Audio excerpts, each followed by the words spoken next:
Baiklah, kali ini saya akan menerangkan tentang kategori-kategori pekerja yang tertakluk di bawah Akta Kerja 1955. Yang bagi kategori pertama adalah pekerja yang gajinya kurang daripada RM2,000.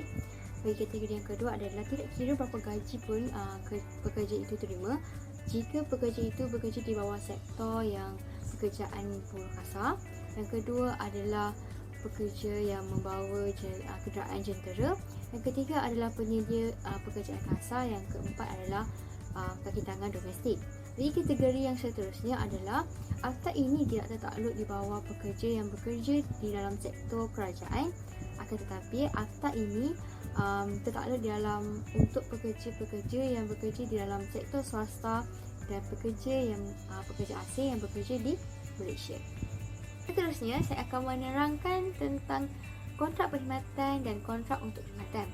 Untuk kontrak perkhidmatan, ia boleh berlaku jika terdapat perjanjian secara bertulis, secara lisan atau secara nyata atau secara tersirat di mana seseorang itu bersetuju untuk mengambil orang lain bekerja sebagai pekerja dan orang tersebut bersetuju untuk berkhidmat dengan majikan tersebut sebagai seorang pekerja. Dan untuk kontrak perkhidmatan ini, ia terdapat hubungan di antara majikan dan pekerja dan terdapat juga hak-hak yang telah diperuntukkan dalam Akta Kerja 1955.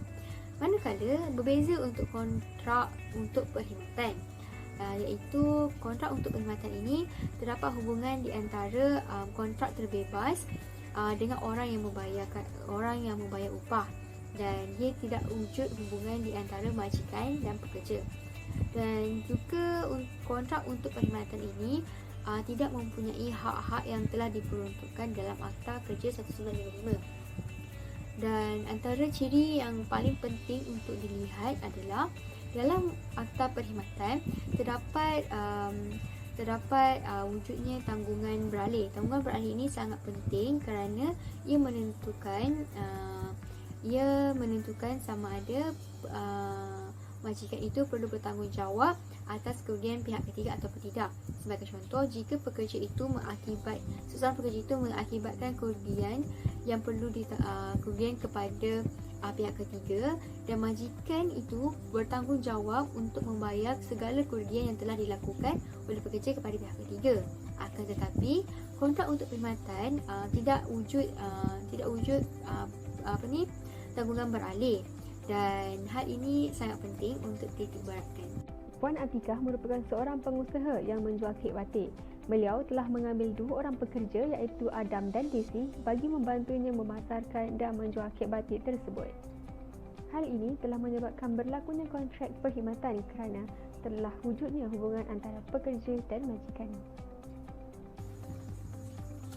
Seterusnya, saya akan menerangkan tentang tanggungjawab tersirat majikan.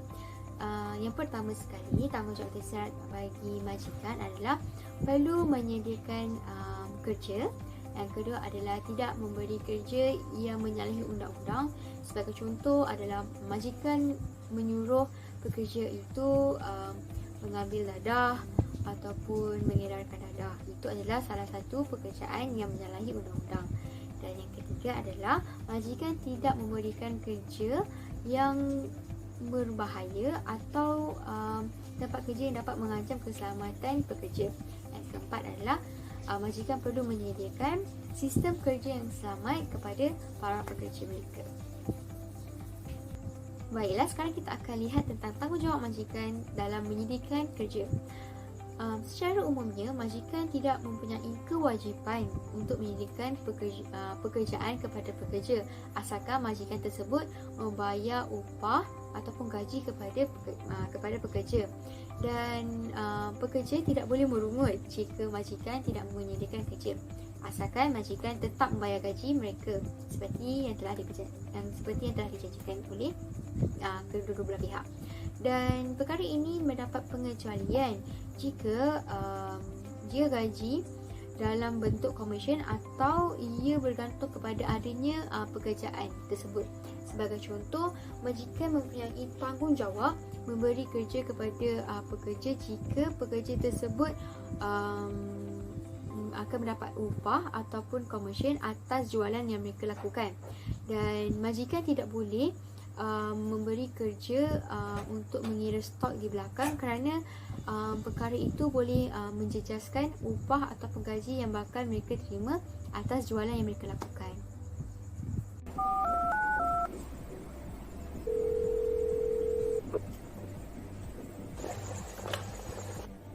Hello, Assalamualaikum. Ini Puan Desi Rawanti binti Harmaini ke? Waalaikumsalam, ya saya. Baik, saya Nur Atika. Saya merupakan pemilik kepada penaikan Honey Besta. Hari itu Puan ada apply untuk jadi kita orang punya eksekutif pemasaran.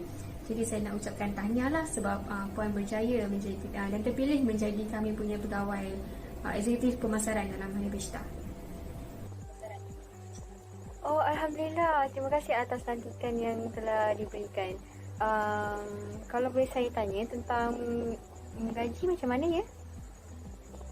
Oh, dari segi gaji, seperti yang semasa interview hari itu, kami telah mendapat persetujuan jumlah gaji yang akan kami bayar. Jadi, dalam akan datang nanti, saya akan serahkanlah wakil daripada syarikat kami akan serahkan dokumen yang dah kami setujui untuk Puan tanda tangan dari segi cara pembayaran, tarikh pembayaran gaji dan lain-lain hal lah. Oh, terima kasih banyak-banyak atas penerangan sebentar tadi. Kalau macam tu, dengan berpuas hati saya menerima jawatan yang telah diberikan dan saya berharap saya dapat memberikan yang terbaik untuk syarikat dan melakukan semua tanggungjawab saya yang telah dipertanggungjawabkan. Alhamdulillah. Alhamdulillah lega saya mendengar.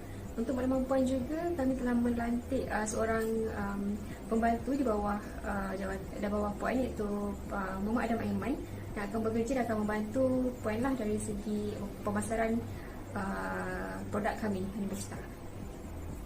Terima kasih atas lantikannya. Baik, sama-sama. See you.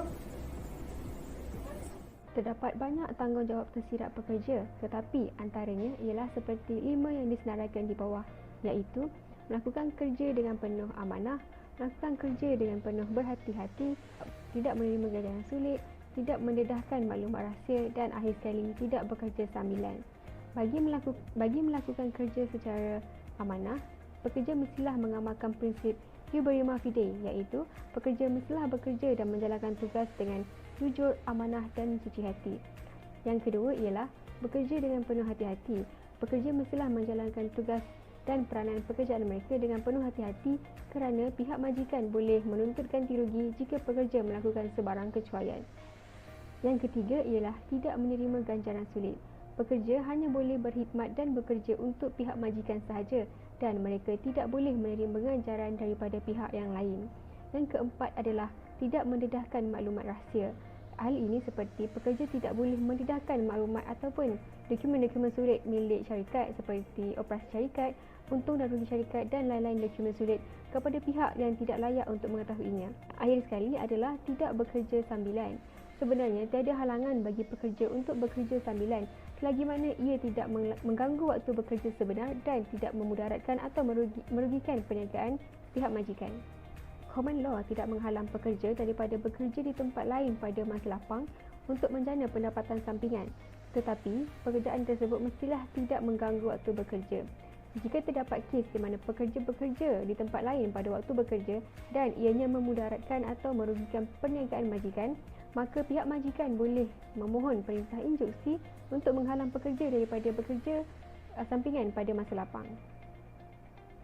Contoh sebenar untuk tidak bekerja sambilan adalah seperti video berikut. Okay, I'll call you back.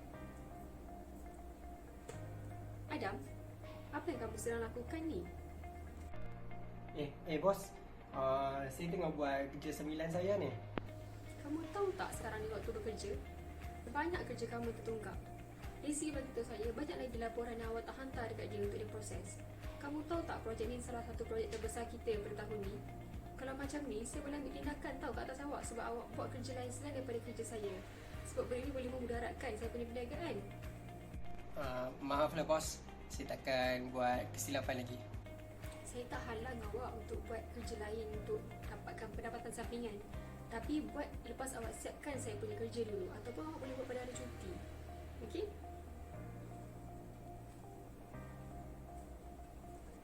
Hak pekerja. Di Malaysia, Akta Kerja 1955 memperuntukkan terma-terma dan syarat-syarat pekerjaan, iaitu hak pekerja yang merangkumi pembayaran upah, hari rehat, tempoh masa bekerja, hari kelepasan, cuti tahunan dan cuti sakit. Semua terma ini wajib dipatuhi oleh setiap majikan dan setiap pekerja berhak memperolehinya. Hak ini menjelaskan bahawa kontrak pekerjaan tidak boleh memperuntukkan terma atau syarat perkhidmatan yang kurang memberi faedah kepada pekerja yang ditetapkan oleh akta ini. Pekerja cuti tahunan. Setiap pekerja berhak mendapat cuti tahunan berdasarkan tempoh perkhidmatannya dengan majikan. Mengikut Seksyen 60A Akta Kerja 1955 memperuntukkan hak pekerja untuk mendapat cuti tahunan berbayar bagi setiap 12 bulan perkhidmatan yang berterusan dengan majikan selama 8 hari jika ia telah bekerja selama kurang daripada 2 tahun, 12 hari jika ia telah bekerja selama 2 tahun atau lebih tetapi kurang daripada 5 tahun, 16 hari jika ia telah bekerja selama 5 tahun atau lebih. Mari kita lihat video di sebelah supaya dapat lebih memberi gambaran.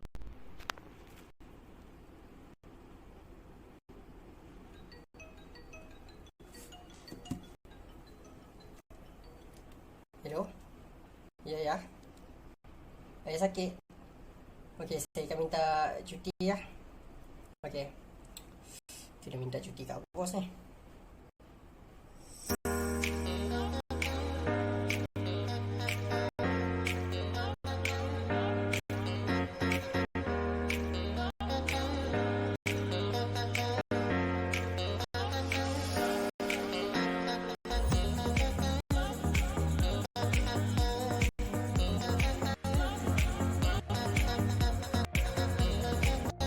Penamatan kontrak. Penamatan dalam Undang-Undang Industri merujuk kepada penamatan hubungan pekerjaan, memandangkan hubungan majikan dan pekerja adalah kontraktual. Penamatan di sini merujuk kepada penamatan kontrak pekerjaan. Penamatan dengan notis. Mengikut Seksyen 12 Akta Kerja bagi tujuan penamatan kontrak perkhidmatan, mana-mana pihak yang berkontrak boleh memberi notis pada bila-bila masa tentang niatnya untuk menamatkan kontrak kepada pihak yang satu lagi. Tempoh yang ditetapkan oleh akta adalah 4 minggu notis jika bekerja kurang daripada 2 tahun, 6 minggu notis jika bekerja 2 hingga 5 tahun, 8 minggu notis jika bekerja lebih daripada 5 tahun. Penamatan tanpa notis. Mengikut Seksyen 13 Akta Kerja, mana-mana pihak kepada satu kontrak perkhidmatan boleh menamatkan kontrak tanpa notis atau jika notis diberikan dengan membayar kepada pihak satu lagi sejumlah wang sebagai indemniti akan diperolehi. Mengikut Seksyen 4-1 Akta Kerja membenarkan majikan selepas siasatan dalam menamatkan kontrak perkhidmatan pekerjaan tanpa notis secara pemecatan atau hukuman ringan atas alasan salah laku pekerja. Salah laku ialah tingkah laku yang berlawanan dengan pematuhan syarat perkhidmatan yang nyata dan tersirat. Mengikut Seksyen 14-2 ialah bagi tujuan penyiasatan, majikan boleh menggantung pekerja tidak lebih daripada 2 minggu tetapi majikan perlu membayar sekurangnya setengah upah pekerja tersebut. Jika hasil siasatan mendapati pekerja tidak bersalah, majikan mesti mengembalikan jumlah penuh upah yang ditahan itu kepada pekerja.